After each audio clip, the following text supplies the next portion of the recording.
हाजी असगर साहब, नमस्कार। कैसे हो आप? जाहिद भाई, राम राम। राजपाल, राम राम भाई को।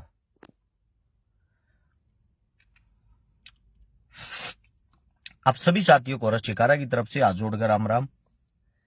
एक बारी भाई, जो भी साथी लाइव को देख पा रहा है या बाद में देखे, उन सभी साथियों से मेरी एक गुजारिश रहेगी, एक विनती रहेगी, इस वीडियो को पूरा जरूर सुनना और सुनने के साथ साथ इस वीडियो को शेयर जरूर करना। आप सभी साथियों से गुजारिश है।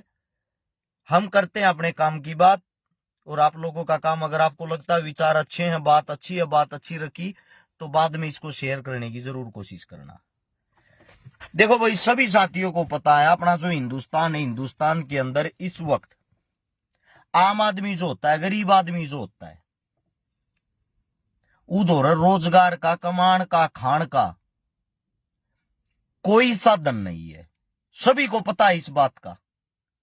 और जब कोई साधन नहीं है, वो साधन ना होने के कारण जो आम घरों के बच्चे हैं, उनने एक बात सोची, वे किसी न किसी पर ब्याज पर रुपये ठाक है या अपनी जमीन, अपना घर गिरवी टेक के 40-50 लाख रुपये इकट्ठे करके, और जो अपने अमेरिका जाया करें, डोंकी मार के कहा करे, जिन्हें डोंकी मार के जंगला के रास्ते तक, पुनामा के जो जंगलों हैं, जो खतरनाक एरिया होया करे, उड़े के कमाने के लिए दूसरे मुल्क में पहुंच गए, अमेरिका में।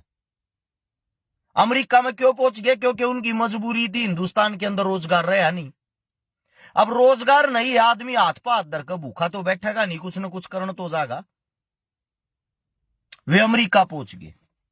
मारे वाले जो बच्चे हैं, वहां जाकर चाहे वो कुछ भी करते हो, दिहाड़ी मजदूरी, ड्राइवरी, वे अपना पेट पाल रहे थे, अपने घर परिवार का पेट पाल रहे थे। साथ में जो पैसा वो लेकर जा रहे हैं, 40-50 लाख का कर्जा करके जा रहे हैं, वे उन चीजों को अपना उड़ा जाकर तारण लाग रहे थे। हिंदुस्तान के जो हमारे प्रधानमंत्री साहब हैं, नरेंद्र मोदी जी, मोदी साहब के दोस्त है डोनाल्ड ट्रंप, अमेरिका के राष्ट्रपति। मोदी साहब ने ट्रंप को सपोर्ट कराया कि भाई ट्रंप को राष्ट्रपति बनाओ। स्पेशली पहला जो चुनाव था, उस चुनाव में गुजरात के अंदर जब ये एक भयंकर बीमारी का नाम दे रखा था, कोविड, उस टाइम पर ट्रंप का प्रोग्राम करवाया था, उसकी परवाह ना करते हुए। क्योंकि वहां सबसे ज्यादा जो आदमी रहे, वे रहे हैं गुजराती बाबू, और फिर रहते हैं अपने पंजाब हरियाणा के, तो गुजरात के ज्यादा रहे, तो गुजरात में प्रोग्राम करा दिया। सेम अब की बार मोदी साहब उनको सपोर्ट करने के लिए गए और उनके बारे में बोला कि भाई इनको सपोर्ट करो। अब बात यह आती है, सपोर्ट किसको कराया जाया करे? जिसके साथ संबंध अच्छे हो, मित्रता अच्छी हो, उसने तो सपोर्ट करते होंगे। ट्रंप राष्ट्रपति बन गया अमेरिका का, उसने बनते ही अपनी मित्रता के दिखाई हिंदुस्तान के साथ। हिंदुस्तान के साथ उसने ये मित्रता दिखाई है, वहां तक जो हमारे बच्चे हैं उनके जहाज भर के, और उन जहाजा के अंदर जिनको कहा जाता प्रवासी भारतीय, प्रवासी जो आदमी थे, उनके हाथा में हथकड़ी लाक है, उनके पाया में हथकड़ी लाक है, और उनको हिंदुस्तान के पंजाब की जो सरजमी, उसके अंदर अमृतसर एक जहाज तार दिया। यानी कि जो आदमी यहां से वहां काम करने के लिए गया था, उस आदमी को बेइज्जत करके, उसके हाथ में पैर में हथकड़ी बांध के, और उसको अमृतसर तार दिया। इसके बाद नंबर आती है हमारी हिंदुस्तान की इस खूबसूरत सुंदर मीडिया की। मीडिया कल से क्या दिखा रही है? उनको पता था ये मुद्दा बड़ा बन सकता है, उनको पता था इस चीज पर उंगलियां उठ सकती सरकार पर, क्या करे जा। मोदी साहब गए हैं कल कुंभ नहाने, संपूर्ण मीडिया ये दिखाने लग रही है भारत देश के प्रधानमंत्री ने कुंभ में लगाई डुबकी। अच्छी बात है, हम भी गए कुंभ, हम भी नहाए हैं, इस चीज में कोई बुराई नहीं। लेकिन मैं मीडिया से एक बात पूछना चाहता हूं, क्या जो भारतीय बेरोजगार बच्चे वहां से बेइज्जत करके इस देश के अंदर उतारे, क्या ये हिंदुस्तान की नाक का सवाल नहीं है? क्या यही मित्रता है भारत की और अमेरिका की? आप लोगों को बता देता हूं, अगर यही बात आप बीजेपी वाले कार्यकर्ताओं से करेंगे तो उनका कहना है कि भाई हर एक देश में तारे के हिंदुस्तान का अकेले का तारे आजाद। सही बात, सहमत है, लेकिन कुछ आंखें खोल के सोचना और देखना भी चाहिए। कोलंबिया का जो राष्ट्रपति है, जब उनके देश के अंदर अमेरिका का जहाज उतरने के लिए उसने जहाज को नहीं उतरने दिया, मना कर दिया, वापिस लेके जाओ, ये हमारी जनता है, ये हमारे देश की शान है, इनको हम अपने जहाज में इज्जत के साथ लेकर आएंगे, ऐसे बेलों से बंधे हुए नहीं। वो जहाज वापिस अमेरिका जाता है, कोलंबिया का खुद का जहाज अमेरिका पहुंचता है, और उन्हीं बच्चों को सम्मान के साथ वहां का राष्ट्रपति अपने देश में लेके आता है। ये होते हैं नेता, और ये होती है नेतागिरी। अगर कोई ये सोचता हो ये पंजाब के बच्चों का अपमान है या हरियाणा के बच्चों का अपमान है, आप सभी साथियों को बता देता हूं ये हिंदुस्तान का अपमान है। आप यहां पर हरियाणा, पंजाब, गुजरात, राजस्थान कर सकते हो, लेकिन जब देश से बाहर दूसरे मुल्क में जाते हो तो वहां आप सिर्फ भारतीय हो, सिर्फ हिंदुस्तानी नागरिक। और मैं सारी आवाम, जो जनता, जो मीडिया, उनसे पूछना चाहता हूं, क्या आप लोग आज भी गुलाम हो? आप लोगों के जो बच्चे, उनका अपमान किया जाता है, उनको भेजा जाता है। आप लोगों को एक बात और बता देता हूं, जो खुश हो जाए कि भाई देश में बदलाव आ गया, देश में बदलाव आएगा, सबसे पहले सबसे ज्यादा भारतीय प्रधानमंत्री कहां के हैं? गुजरात के। सबसे ज्यादा अमेरिका से किनको भेजा गया? गुजरातियों को।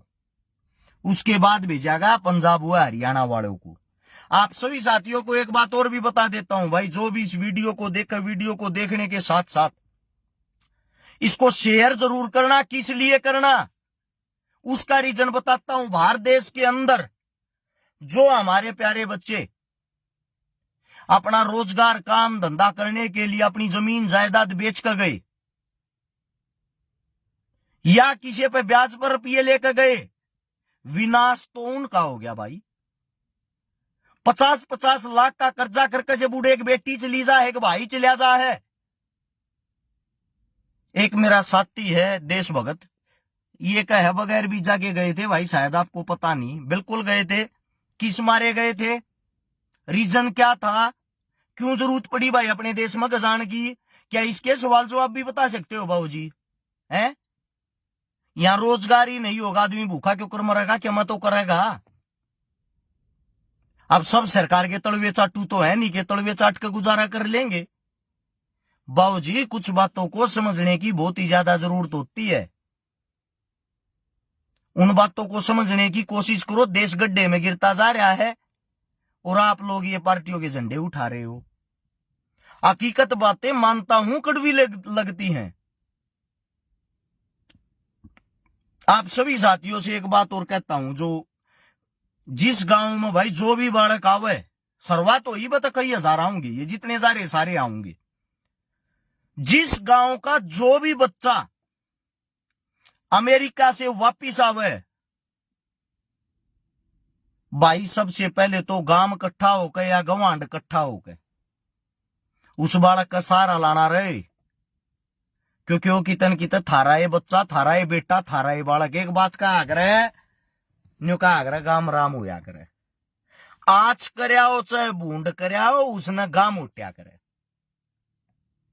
और तुम आप सभी साथियों से यही कहना चाहता हूं, जो भी बच्चा किसी भी गांव का अपनी सरजमीन पर, अपने गांव में उल्टा पहुंचे ना, जिस टाइम उल्टा पहुंचने के बाद उस बच्चे का एक तो हौसला डाउन मत होने दियो। एक जो भी उस पर कर्जा हो, मैंने ना कहता भाई उसने करोड़पति बना दियो, लेकिन जो 50-40 लाख रुपये लाख अगला उड़ जा रहा था, कम से कम वो कर्जा जितना भी रह रहा हो जिस भाई पर, वो जरूर तरवाइयो भाई, ताकि वे आदमी आड़ा का फांसी गोली ना खावे, उनका मोरल डाउन ना हो। यो हिंदुस्तान हाड़ को मरता होगा ना, मरता होगा, मरने वाले को और मारा जाएगा। और दूसरी बात, अगर कोई आदमी कामयाब हो गया, आगे बढ़े उसकी टांग खींचेंगे। जब वो तरक्की कर जाएगा ना, शिखर में पहुंच जाएगा, फिर उसकी जी हजूरी करेंगे। ये चीजें हमारे देश के अंदर खूनमय हैं। गुलाम नहीं होते हम अंग्रेजा के।